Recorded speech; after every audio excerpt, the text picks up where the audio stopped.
Барлықтарыңызға сәлем. Менің есімім Абдрахман Айнұр. Мен осы Нұр Білім Академиясында химия пәнінен сабақ беремін. Біз бүгін сіздермен бірге ОБТ тесттерінде келіп жатқан химия пәнінен сұрақтарды талдайтын боламыз. Ендеше бастайық. Ең бірінші сұрақ бізде массасы 30 грамм 15% мыс эквивалентті хлориді ерітіндісі мен 40 грамм 5% натрий гидроксиді ерітіндісін араластырғанда түзілген тұнбаның массасы дейді. Бірінші реакция теңдеуін жазып аламыз. Ол бізде мынадай. Мыс эквивалентті хлориді дейді. Демек, купрум, хлор 2. Хлор бізде бір валентті. Қосамыз натрий гидроксиді. Натрий гидроксиді. Бұда бізде түзіледі мыс гидроксиді. Ол бізде тұнба. Қосылған натрий хлориді. Теңестіреміз. Бізде мұнда индексті ұмытып кетіппіз. Бізде мұнда гидроксид 2 болғандықтан натрий гидроксидінің алдына да 2 қоямыз. Сонда бізде натрий 2 болды. Демек, мұнда да 2 қоямыз. Есеп реакция теңдеуі бізде теңесті. Енді бізден сұраған 30 грамм 15% мыс хлориді дейді. Демек, 30 граммның 15% бізде есепке нақты керегі. 30 грамм ол бізде 100%. Бар жоғы 30 грамм. Оның белгісіз бізге керегі 15%. Осын есептеп аламыз.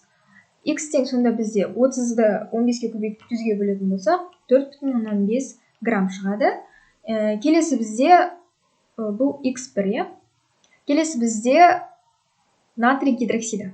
Натрий гидроксиді 40 грамм 5% деп тұр. Демек, 40 грамм ол бізде 100%. Белгісіз грамм бізге керегі 5% екен. Есептеп аламыз бұны да пропорция бойынша. 40 граммды 5-ге көбейтіп 100-ге бөлетін болсақ, 200, 10-100-ге бөлсек 2 грамм шығады. Бұл бізде X2.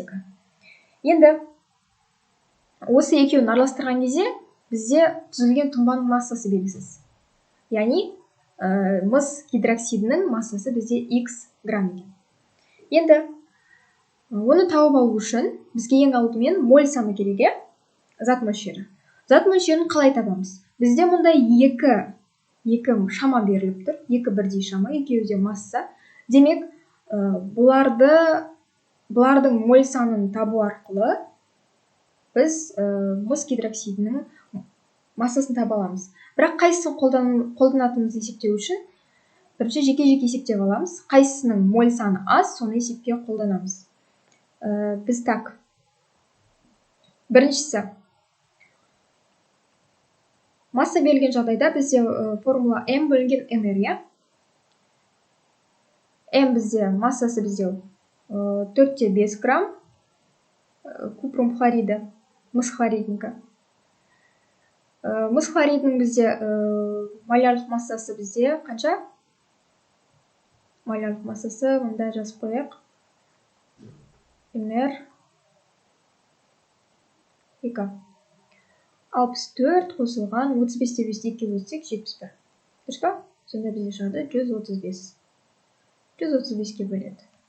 Сонда бізде шығады 0,0 жоқта болғанда 0,03. Енді бұл бізде молярлық масса 1. Молярлық масса 2-ні табайық. Молярлық масса деп зат мөлшері. Зат мөлшері келесі бізде 2 грамм. 2 граммды бөлеміз натрий гидроксидінің молярлық массасына.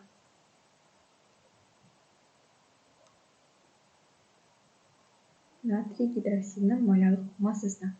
Натрий бізде 24 қосылған 23. Кешіріңіздер.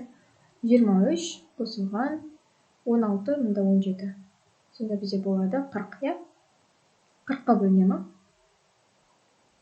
Сонда бізде мұнда 40-қа бөледі. Тең бізде шығады 0,05.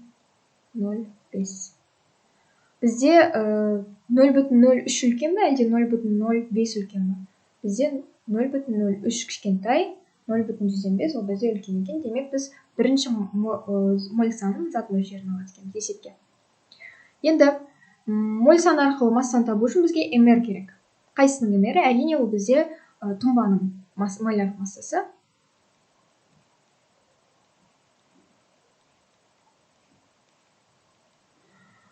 Бізде 64. Так, 64 қосылған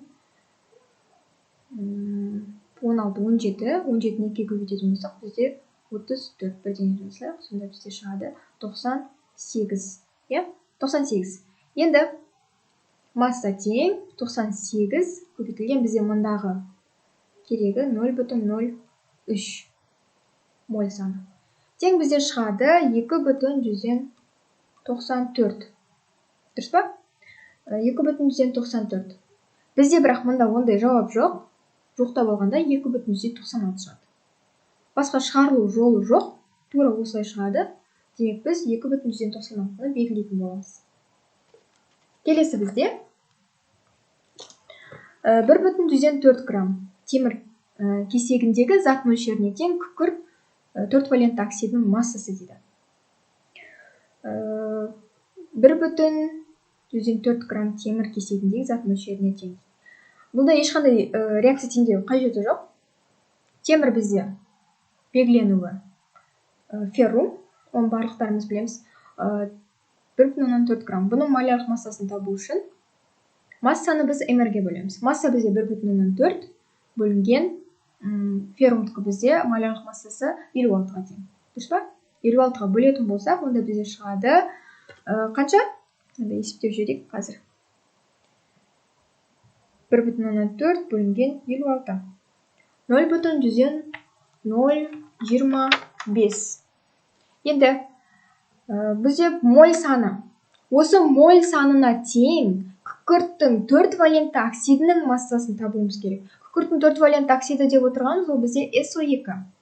Мұнда 4 валентті болса, мұнда 2 валентті, сонда 2 түседі. SO2 газы. Енді ол үшін бізге бұның молярлық массасы керек. Молярлық массасы тең 32 қосылған 16-ні 2-ге бөлсек 32. Сонда 64. 0,025 көбейтілген 64 массаны табу бізде. Тең болады, есептесек 64-ге көбейтеміз. 1,6 грамм. Демек, SO2 оксидінің массасы бізде 1,6 грамм екен. Ол бізде жауабында тұр. Міне. Жауап шықты. Келесі есеп. Көміртек пен сутектен тұратын заттардың құрамында 80% көміртек бар. Осы заттың химиялық формуласы дейді.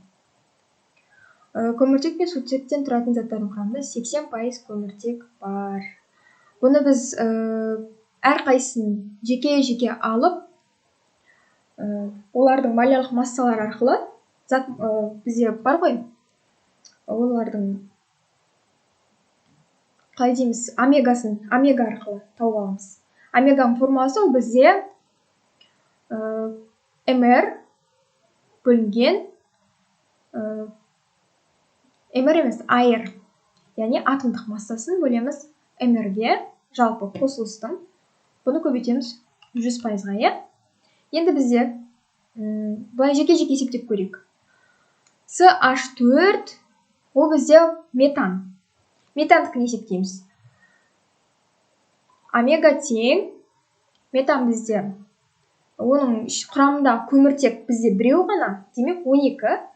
12 мұнда 4 бар. 16 көбейтілген 100. Бізде шығады қанша? 75%. Демек бұл емес. Келесі. C2H6. Ол бізде этан. Этан бізде, ода көміртек бізде 24. Өйткені 2 атомы бар. 24-ке біз алтын болсақ 30. 24 30-ға бөліп, оны 100-ге көбейтетін болсақ, бізде шығады 80%. Бізде сұрап отыр, 80% көміртек болу керек деп. Міне, осы жауап. Басқаларында сіздерге нақты болу үшін есептеп көрсетейін.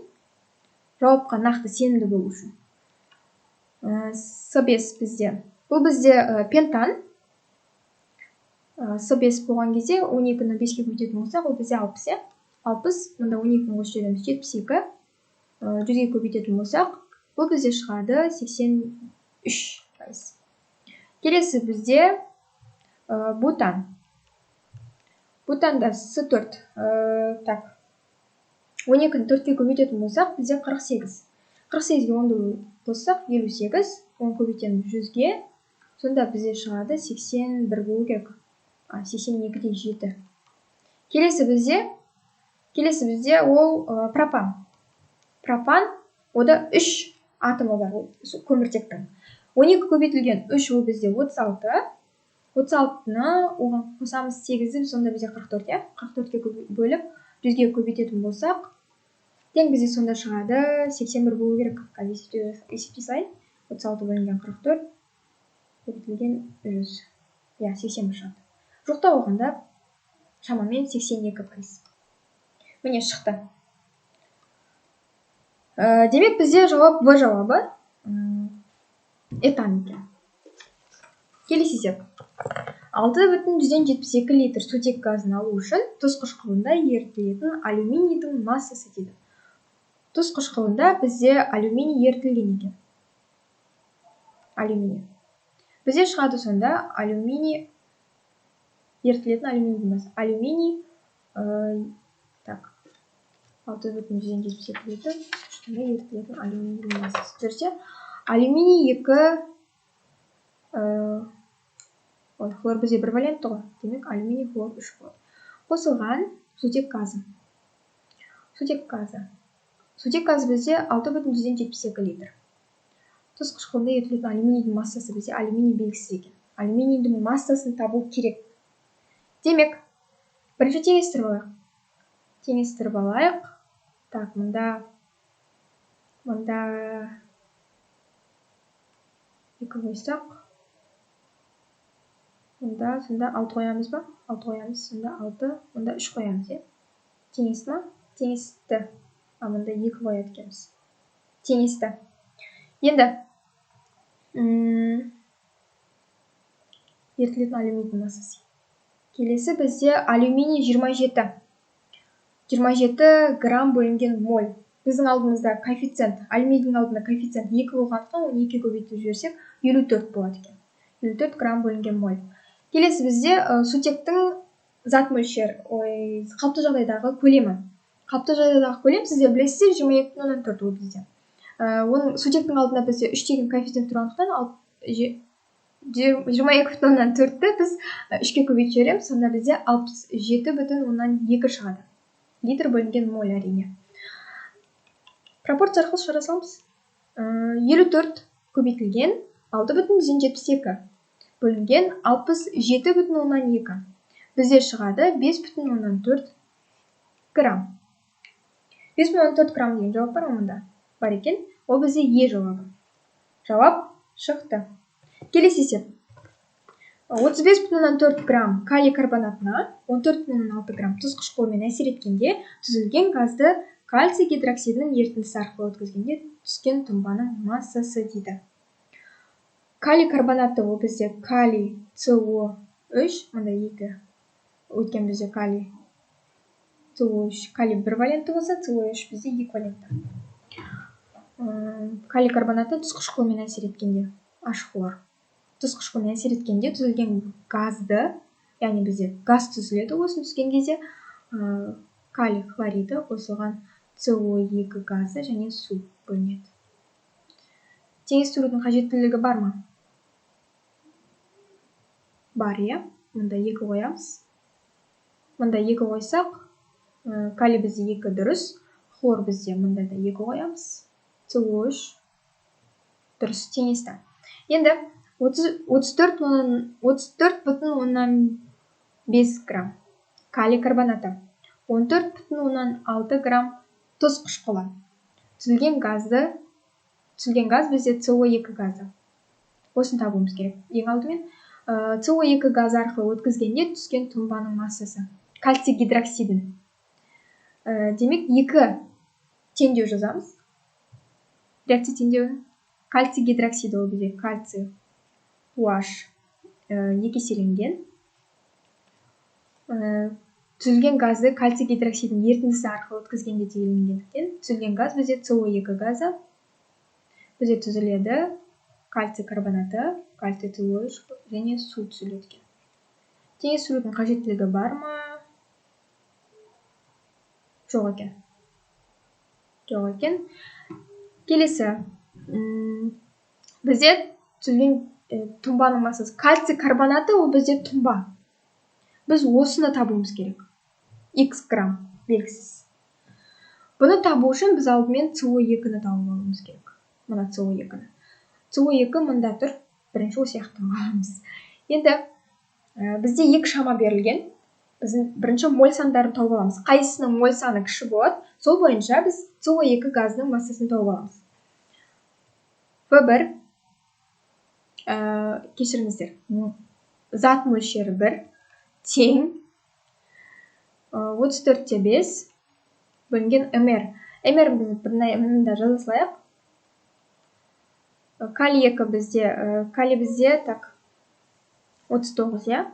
Так, 39, я. 39 көбейтілген 2.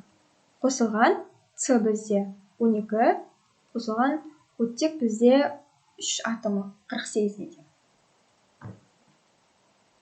Мында 78, мында 78-ге 12 қосақ 90, 90-ға 48 қосатын болсақ 138. Мында 138-ге бөлетін болсақ бізде шығады қазір. 34-те 5 бөлінген 138. 0,25. Дұрыс па? 0,25. Келесі бізде екіншісі. Ол 14-те 6 грамм екен.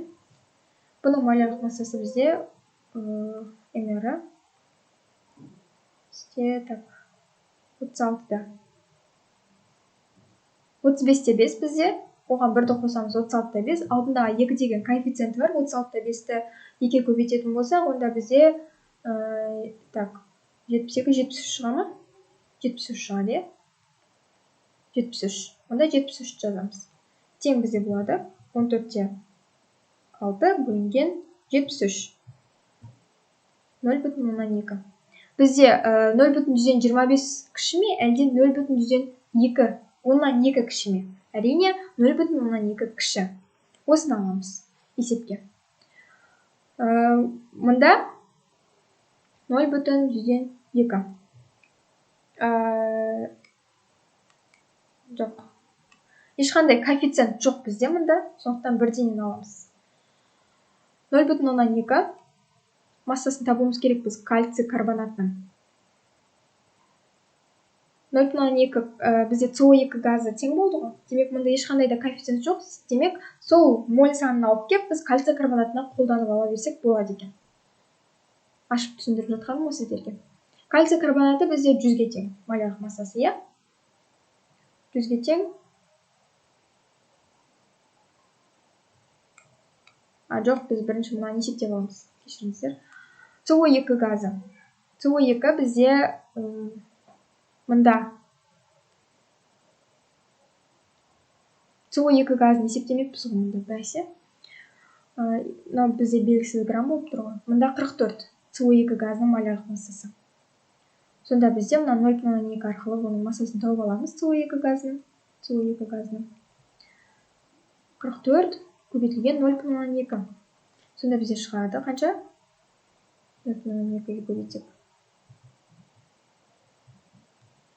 8,8.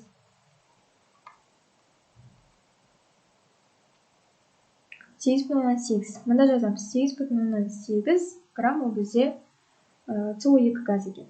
Мұнда тағы да оның молярлық массасын жазып қоямыз. Сонда енді X-ті табу үшін біз мұнда 100 бар. X табу үшін пропорция құрамыз тағы да. 8,8-ді көбейтеміз 100-ге, 100 грамм бөлінген мольге. Оны бөлеміз 44 грамм бөлінген мольге. Сонда бізде шығады 100-ге көбейтіп, оны 44-ге бөлетін болсақ, 20 шығады. 20 грамм. Демек бізде түзілген тұнбаның массасы, яғни кальций карбонатының массасы 20 грамм. Мұнда жауап бар ма ондай? В жауабында тұр екен. Есеп шықты. Келесі есеп. Салыстырмалы молекулалық массасы ең үлкен зат дейді. Ең үлкен зат. Оны біз табу үшін әрқайсының жеке молярлық массасын есептеп шыға салайық, иә. Молярлық массасы С бізде мында 2, 12 көбейтілген 2 қосылған. Сутек бізде 4-еу, 4-ті бірден жаза салайық, оны бірге көбейтіп жатудың қажет жоқ. Оттек бізде 2, демек 32. Мында 24. Сонда 24-ке 4-ті қоссақ 28, 28-ге оттегін қосатын болсақ, ол бізде 60 грамм бөлінген моль кетеді. Келесі бізде көміртек бізде 4-еу екен, 4-ке көбейтеміз, қосылған 9, жоқ мұнда, мұнда бізде сутек 10 екен. 10, оттек бізде 16. Мұнда 48, 48-ге 10-ды қоссақ 58, 58-ге 16-ны қоссақ 74, 74 грамм бөлінген моль. Келесі бізде С2, сіздерге айтпаппын ғой, бізде CH3, COH деген бізде сірке қышқылы. Ал екіншісі бізде ол бұл бутанол 1 болу керек. Бутанол 1. Одан кейінгісі бізде ол екіншісі C2H4OH2 дейді. Этилен гликоль. Солай деп аталады. Этилен гликоль деп аталады. Бұның молярлық массасы бізде 12 көбейтілген 2 қосылған. Мұнда 4-ті жазайық. 16, 16-ға 1-ді қоссақ 17, 17-ге 2-ге көбейтсек бірденен 34. Демек, мұнда 24, 24, 24-ге 4-ті қоссамыз 28, 28-ге 34-ті қосамыз. Бірден 28-ге 34-ті қоссақ, бізде шығады. Мұнда 28-ге 34-ті қоссақ 62. 62 грамм бөлінген моль шығады екен. Келесі бізде бензол, бензол. 12 көбейтілген 6 қосылған 6. 12-ні 6-ға көбейтсек 72, 72-ге 6-ны қоссақ 78 ба? 78 грамм бөлінген моль. Келесі бізде пентан. Бұның емері 12 көбейтілген 5 қосылған 12. 12-ні 5-ке көбейтсек 60, 60-ға 12-ні қоссақ 72 грамм бөлінген моль. Бізде қайсысы ең көбі? Бензол екен. Демек, жауап Д жауабы. Есеп шықты. Келесі есеп. 112 литр қалыпты жағдайдағы метаннан 80% шығыммен метаналь алынды. Осы метанальдан түзілетін формалиннің массасы дейді. Есептейміз. Метаннан метаналь алынды дейді. Метаналь алу үшін бұл біз бірінші метанолды алып аламыз метаннан. Сол метанол арқылы метанальды аламыз. Метан бізде CH4. Бұл бізде бұған қосамыз біз H2O. Бізде шығады CO2 газы және метанол шығады екен ғой бізде CH3OH және сутек газы. Теңесіп тұр ма? H мұнда 4-еу, сутек мұнда 4-еу, 6-ау. Мұнда 4-еу, 6-ау. Теңесіп тұр екен. Келесі. Осы мынау метанол бізде, осы метанол арқылы метаналь шықты бізде. CH3OH. Бұны біз оттектің қатысында аламыз.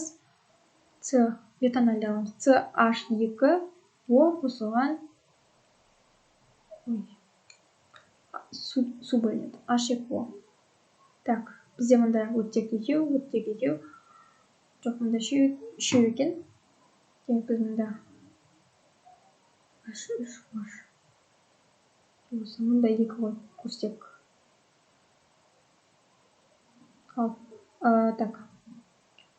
Мұнда 2 қойсақ, мұнда 2 қоямыз. Теңесті ма? 2 көміртек. Бізде теңесті. Теңесті. Енді метанальдің түзілуін жазып қойдық. 112 литр. Мынау бізде 112 литр екен. Қалыпты жағдайдағы метаннан 80% шығыммен метаналь алынды дейді. Метанальдың жалпы айтқанда біз несін тауып алуымыз керек? Не етеді? Массасын ба? Массасын тауып алуымыз керек. CH4 22,4 қалыпты жағдайда. CH3OH бізде MR-ның 12-ге 4 қосамыз 16, 16-ға біз қосамыз 16-ны 32 ма? 32 екен. 32 мұнда X бізде, X грамм. X тең пропорция құрамыз 112 көбейтілген 32 бөлінген 22,4. Бізде шығады 112 бөлінген 22,4. 160 шығады. 160 грамм. Бұл 160 грамм бізде так. Бұл 160 грамм ше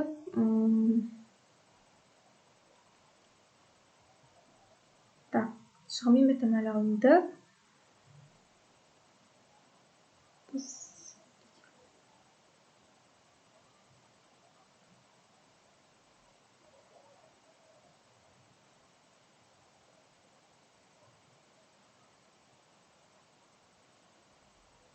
Метанол. Метанол, я бұл, шатасып отырмын ғой. Метанол алынды, енді метанолды мында жазамыз. Алынған метанолдың массасы бізде 160 грамм. Метанолдікі бізде мында қанша? 32 ма? 32 жазып қоямыз. Мында CH2O-нікі бізде 12, 12, 2 қосамыз 14, 14-ке 16 қосамыз 30 ба? 30. Бізде мына метанольдің теориялық жүзіндегі массасын тауып алуымыз керек. Сонда X тең 160 көбейтілген 30 бөлінген 32. Тең бізде шығады. Бұны көбейтіп 30-ға бөлеміз 32-ге. 150 шығады екен. 150 грамм ол бізде масса теориялық. Масса теориялық. Бізде мұнда айтылған 80% шығыммен метаналь алынды деп. Демек, біз оның практикалық жүзіндегі массасы керек екен. Бізде шығым белгілі. Жалпы шығымның формуласы өздеріңіз білесіздер. Масса теориялық бөлінген масса практикалық. Жоқ, кешінде. Масса практикалық, масса теориялық. Бұны біз көбейтеміз 100-ге. Осы болатын бізде формула. Бізге бірақ масса практикалық керек. Түрлендіреміз. Масса практикалық тең масса теориялық көбейтілген шығым бөлінген 100%. Осы формулаға салатын боламыз. 150 грамм және 80% шығыммен деп тұр. 80% аламыз. 100%-ға бөлеміз. Сонда бізде шығады 150 көбейтілген 80 бөлінген 100. 120 грамм ол бізде масса практикалық шығады екен. Енді қараңыздар. Метанольдің 80% шығымдағы есептелініп алынатын практика жүзіндегі массасын тауып алдық. Енді бізден сұрап тұр. Осы метанольдан түзілетін формалиннің массасы дейді. Формалин жалпы бізде формальдегидтің, яғни осы метанольдің 40%, то есть 40%-лық ертіндісі формалин деп отырғанбыз. Яғни формалин бізде 100% болса, оның 40%-ы формальдегид екен.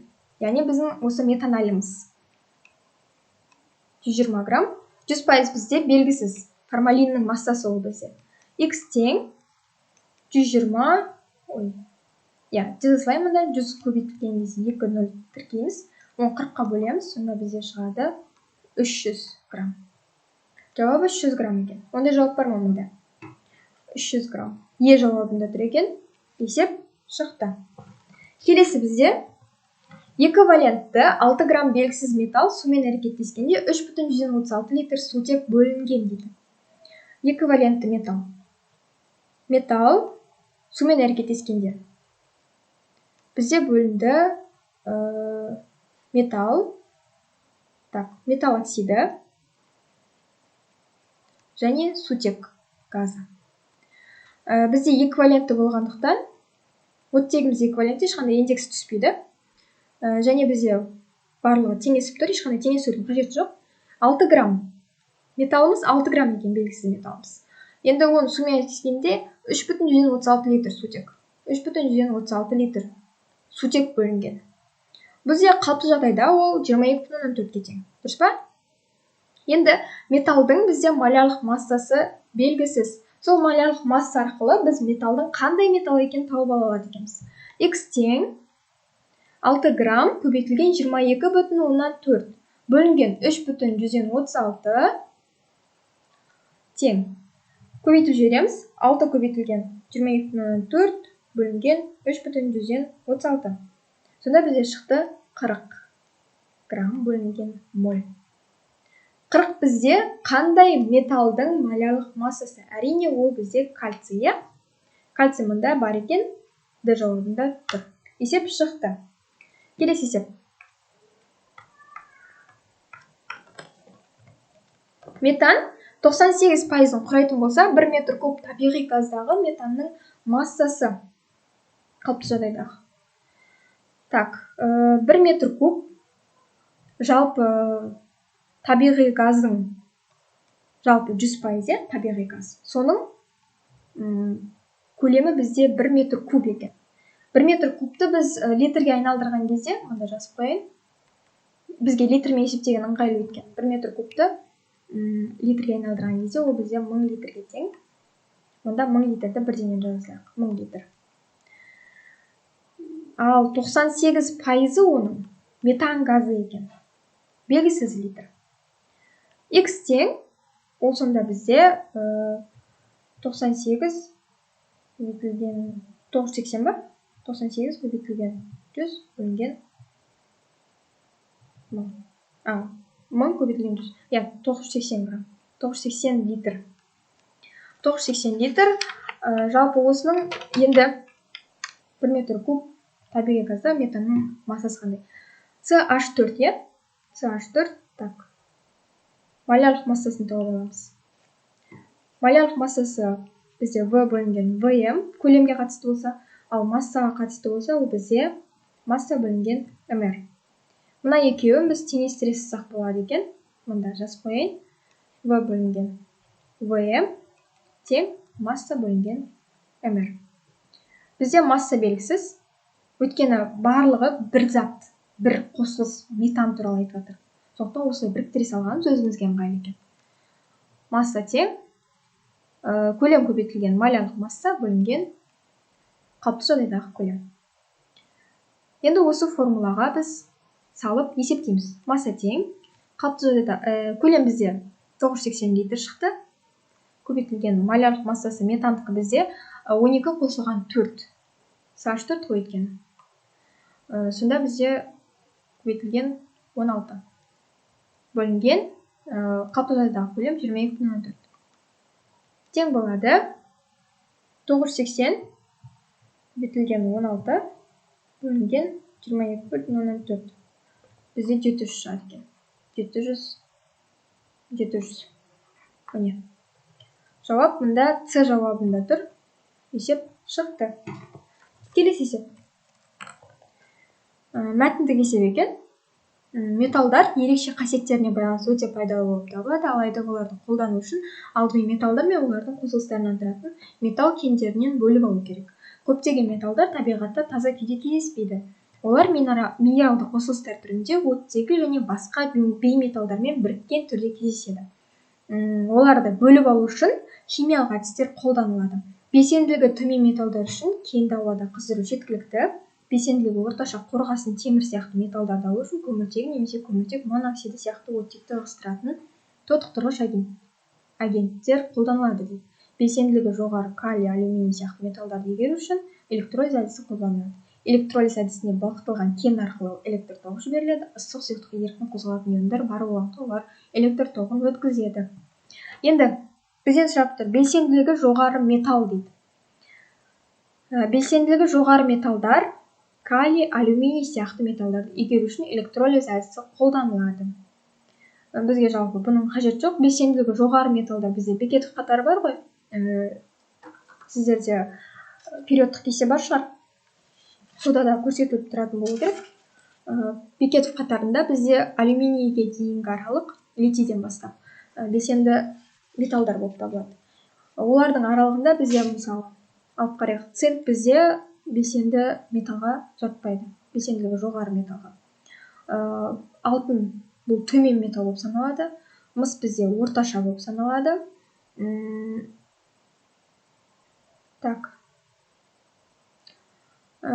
Темір бізде орташа болып саналады.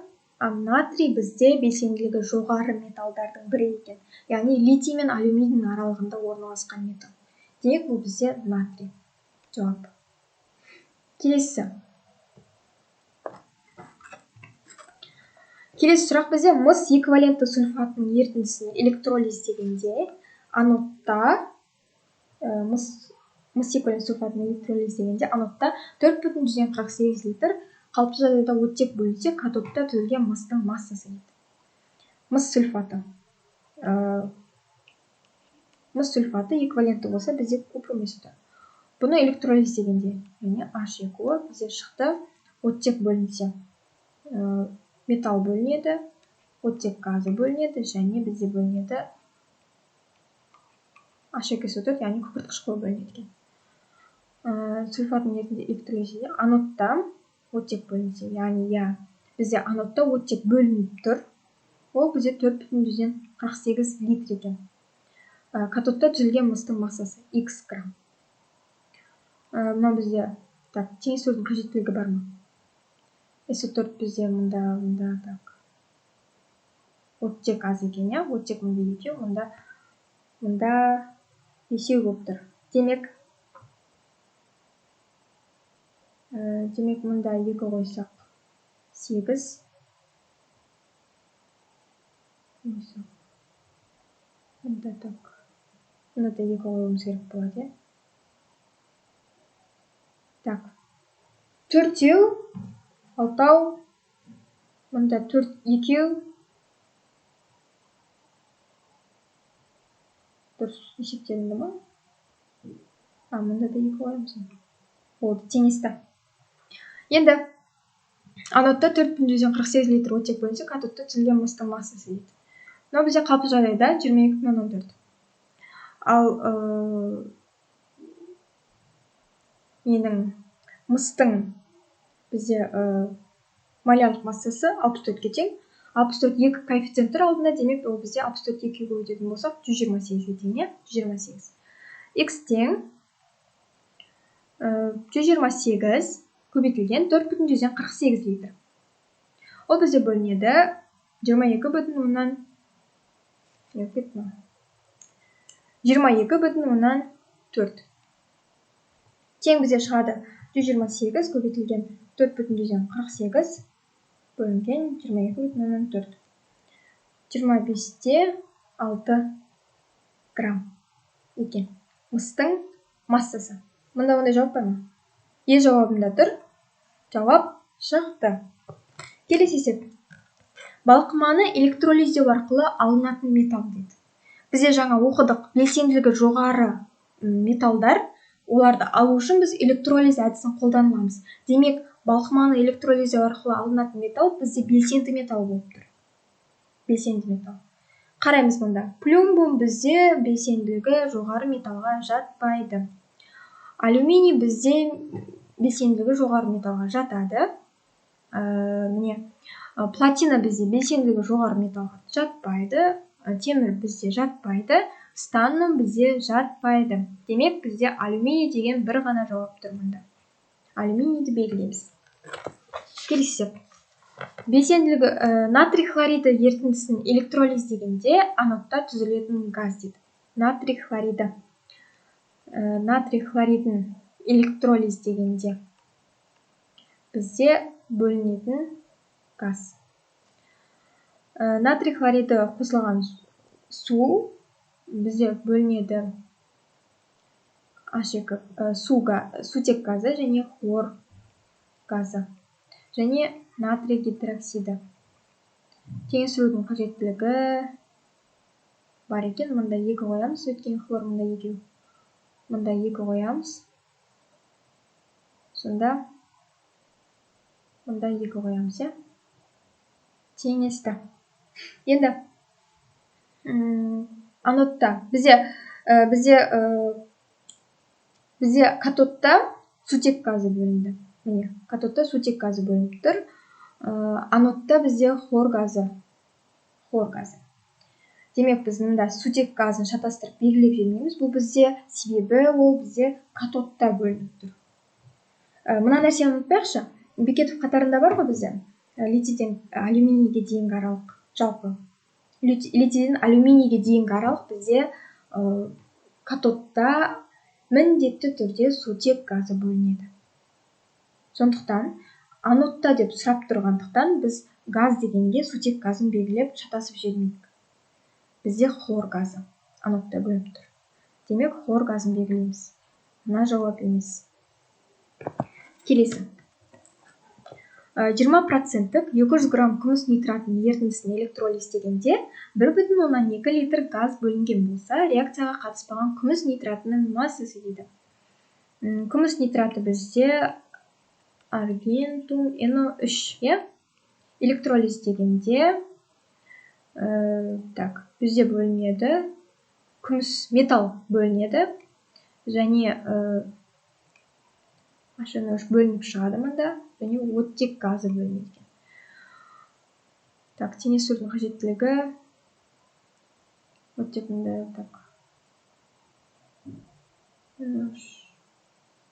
мұнда 2 қойсам. Мұнда 2 қойсам. Үшеу, мұнда 2. Мұнда қанша қою керек болады? 4 қою керек болады, 4. 4 болған жағдайда мұнда да 4 қойым керек, мұнда да 4 қойым керек. Енді теңесті. Енді 20% 200 грамм күміс нитратының ерітіндісін электролиздегенде 1,2 литр газ бөлінген болса. Газ бізде O2 газы. Бізде 1,12 литр. Енді 20% 200 грамм күміс нитратының ерітіндісін. Мынау 20% 200 грамм болғандықтан, оның 20%-ін тауып аламыз, бізге қажеттісін. 100% ол бізде 200 грамм. Есептейміз.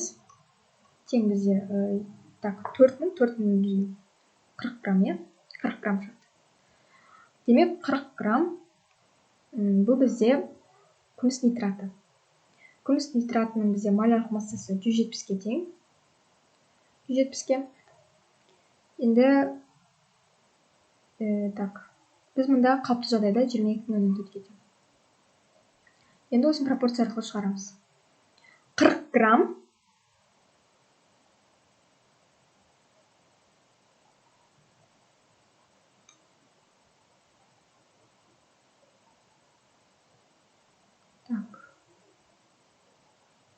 мұнда 4 бар, 4-ке көбейтілген кезде қасқетіміздер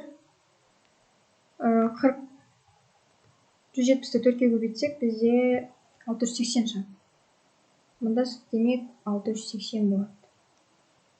680.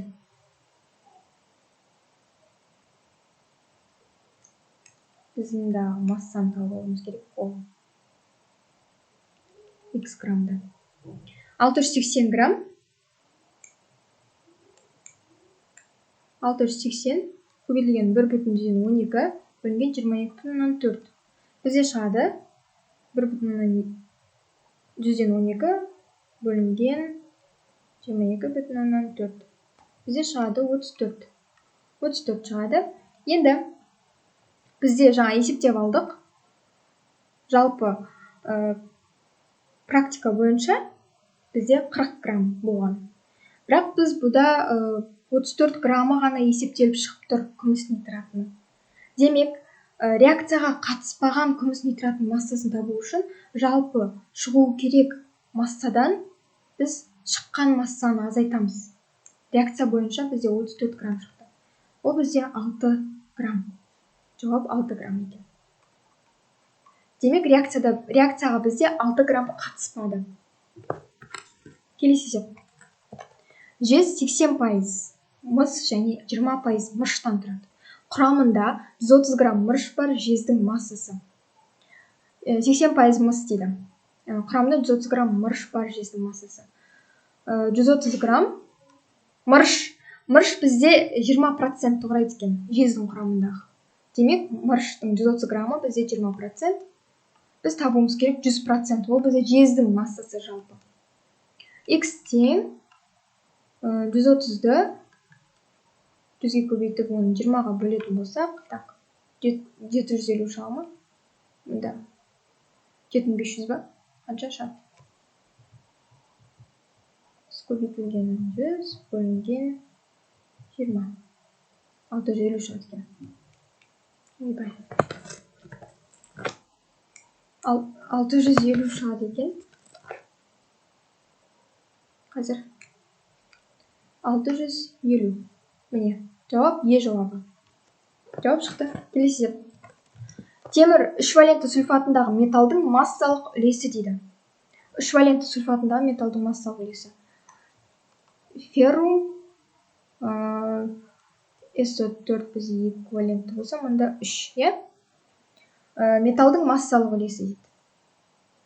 Демек, массалық үлесін табу үшін біз металл бізде темір 2 атом болып тұр. Демек, бір атом кезінде ол 56. 2-ге көбейтеміз, сонда 112 ма? Так, 56-ны көбейтеміз 2-ге. 112. 112 бөлінген бізде малянт массасы мұнда жазып қоя салайық. 112 қосылған 32 қосылған оттек бізде 4-ке көбейтетін болсақ 64. Бұл 3-ке көбейткенде X. Сонда бізде шығады 32 қосылған 64 көбейтілген 3. Және қосылған 112. 400 ба? 400 шығады екен. 400 грамм бөлінген моль. Демек 400 грамм бөлінген мольге бөлеміз және оны көбейтеміз 100%-ке. Тең бізде 112-ні бөлеміз 400-ге. Оны 100%-ге көбейтетін болсақ 28% шығады. Жауап 28. Мұнда С жауабында 28 деген жауап бар екен. Есеп шықты. Келесі есеп.